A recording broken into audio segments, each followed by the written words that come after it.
Bom dia, eu sou o Giovanni e vou apresentar o nosso trabalho da Sprint 4 da matéria de Java do Challenge da Odontoprev. Bom, o nosso trabalho ele consiste em um aplicativo que permite o usuário registrar consultas e lembretes, as consultas podendo já ter acontecido para ele manter um histórico de consulta para facilitar para evitar próximos problemas, ou podendo também marcar outra consulta como se fosse uma agenda.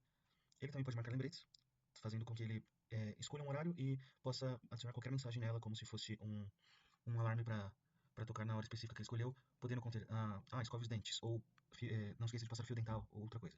Bom, aqui a gente tem no model a consulta, o usuário, o tratamento e o role, que é a função do usuário, que é se ele é ou admin ou user. Se ele for admin, ele pode criar outros tratamentos, ele pode registrar outros tratamentos no site, ou ele pode também criar outros usuários, escolhendo se o usuário vai ser admin ou user comum. E ele pode criar consultas e lembretes também, podendo escolher o usuário que vai estar relacionado à consulta ou lembrete. E se for um usuário comum criando a consulta ou lembrete, vai ser automaticamente atrelado ao ID desse usuário. Bom, em relação à estrutura do nosso projeto, vamos aqui por ordem nas pastas.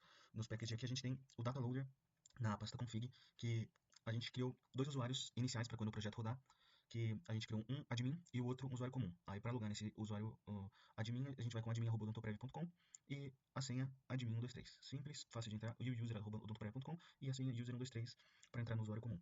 Aqui a gente tem a configuração da internacionalização e aqui a gente tem do RabbitMQ, que é a parte de mensageria, que tem 4 filas, que é a consulta, lembrete, tratamento e usuário, que são as nossas classes. Aqui a gente tem o controller. O API foi o que a gente usou nas duas primeiras sprints, que foi o return JSON, e a parte web é a do MVC, que tem os endpoints que levam as nossas páginas. Aqui foi adicionado a parte do chat AI, que é a parte da API do chat GPT, que é onde você vai fazer uma pergunta e ele vai te devolver a resposta sobre como se ele fosse um assistente odontológico.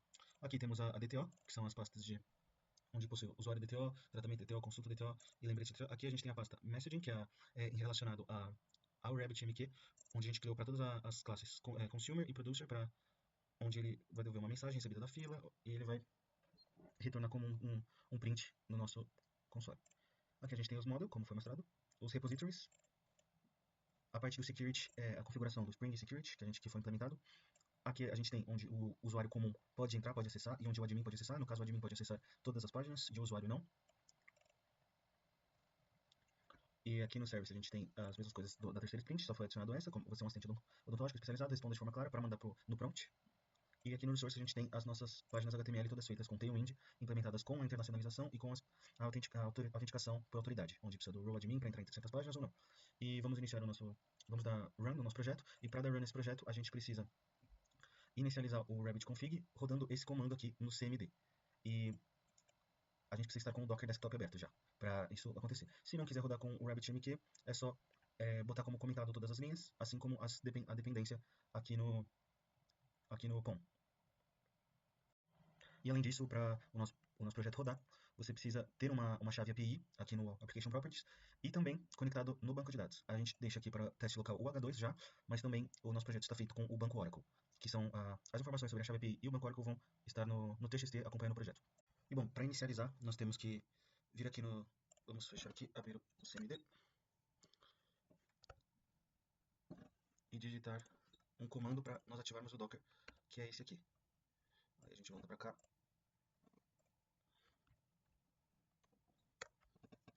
Depois de dar o Docker Run, ele vai rodar tudo certinho. Aí a gente já pode, agora sim, rodar nossa aplicação.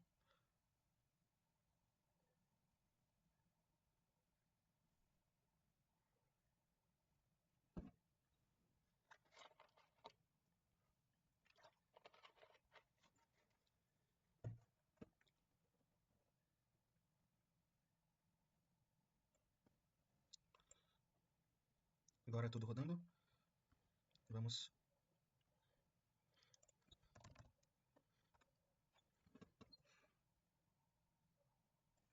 Aqui temos a primeira página de login. Como a gente tem em português e em inglês. Aqui temos a área de criar conta. E toda conta criada aqui vai ser automaticamente um usuário comum, não vai ser um admin. Aí aqui a gente vai logar pelo o admin criado no data loader. Aqui ele só avisa que a senha era fraca, mas não tem problema. Aí aqui a gente tem um bem-vindo e o nome do usuário, que é administrador. Aqui a gente vem e tem os usuários, aí aqui dá para vir para inglês na internacionalização. Aí tem aqui o nome, que tem o Jonas, que já estava no nosso banco de dados, o administrador e o usuário comum. E aqui a função função deles. Aqui a gente pode mudar, vamos botar Python e salvar. Aí a gente mudou aqui já. Na hora de criar a gente pode colocar qualquer coisa aqui. E aqui, só que a gente pode definir, por exemplo, um novo usuário como administrador. Aí a gente salva, aí a gente vê que o Lucas, como a gente quis, é admin, e se a gente quiser a gente pode mudar e botar ele como um usuário normal. Aí ele fica como usuário normal. Aqui temos os tratamentos, aí pode criar alguma coisa, aí a gente coloca aparelho, aqui aparelho móvel, aí a gente salva, fica aqui já. Aí se a gente quiser a gente pode editá-lo também, assim como excluí-lo. E na hora de criar as consultas, a gente pode colocar qualquer nome, revisão, a gente escolhe a data da consulta e o horário. Como a gente é um administrador, a gente pode escolher o usuário que a gente quer relacionar a consulta, e a gente vai querer que essa consulta seja do Lucas, e a gente pode escolher os tratamentos também, que foram realizados na consulta. Aí, por exemplo, vamos selecionar esses três, salvou, aí os três com salvo, a gente também tem em português essa parte, todo o site tem em português e em inglês. No do lembrete é a mesma coisa, a gente pode colocar um texto assim, aí o horário que o lembrete vai ser disparado, podemos escolher o usuário também, vamos selecionar um usuário comum. E aqui temos a assistente AI, que a gente pode perguntar qualquer coisa para ela, que aí você precisa de uma chave de uma API com créditos, porque atualmente não tem nenhuma de graça fornecendo.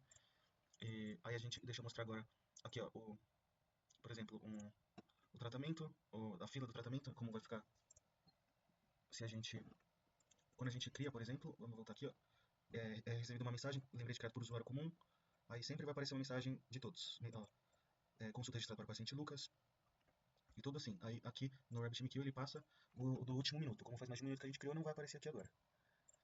Aí o Health Check aqui, Actuate Your Health, se a gente vê que tá up, então tá funcionando tudo tranquilo. Agora eu vou mostrar como tá a conta do usuário comum.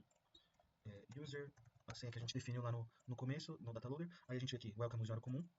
Como a gente viu, ele dá as boas-vindas dependendo do nome do usuário. Aí aqui, nessa página, ele não tem acesso, porque é a página de usuário, onde só o admin pode ver os usuários e criar usuários novos. Aí ele não tem a permissão.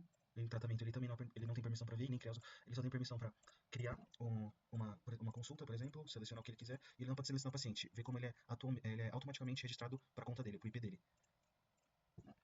Aí a mesma coisa com o lembrete, é diretamente registrada no ID dele, e ele só pode visualizar as consultas e os lembretes que foram criados para a conta dele. Ele não pode ver dos outros e nem nada. Tem acesso aqui, ele tem todas as páginas, ainda tem a mudança de idioma, aqui voltar para a página inicial. E bom, é isso. Espero que tenha gostado.